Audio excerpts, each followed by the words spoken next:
Pemerintahan baru Prabowo Gibran baru mau berjalan setahun dan Pilpres 2029 masih 4 tahun lagi. Tetapi suhu politik mulai menghangat.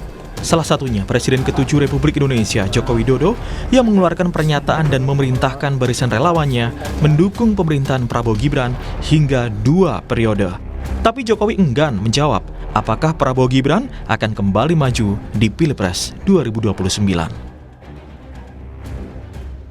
Ya memang sejak awal saya perintahkan seperti itu untuk mendukung pemerintahan Pak Presiden Prabowo Gibran 2 periode.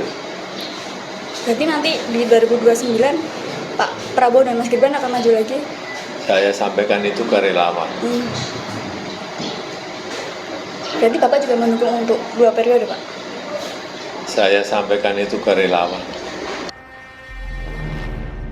Bagi relawan Jokowi, seruan tersebut adalah upaya Jokowi untuk menjaga agar pemerintahan Prabowo Gibran jangan sampai pecah di tengah jalan karena bisa menimbulkan goncangan politik.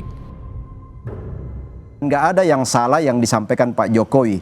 Soal kita diinstruksikan mendukung pemerintahan Prabowo Gibran itu kan karena Pak Jokowi sangat sadar bahwa pemerintahan presiden dan wakil presiden itu satu paket utuh yang nggak boleh dipecah di tengah jalan, karena ketika dipecah di tengah jalan itu akan menimbulkan gejolak-gejolak bom waktu politik yang membuat energi bangsa ini akan hilang, capek mengurusi dinamika politik yang lepas dari kontrol. Sehingga maksud baik dari Pak Jokowi adalah tolong dibantu program-program pemerintah Prabowo Gibran sampai selesainya, ya.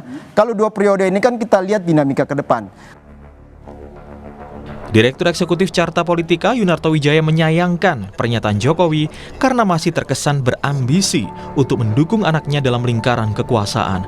Bahkan Yunarto membandingkan Jokowi dengan SBY dan Megawati sebagai sosok negarawan.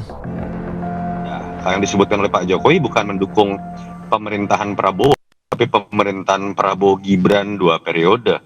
Dan artinya ini kan tidak salah kalau ada yang menangkap Pak Jokowi selain berbicara mengenai dukungan terhadap Presiden Prabowo, tapi juga sedang mendukung anaknya dan ingin kemudian mempertahankan kekuasaan anaknya.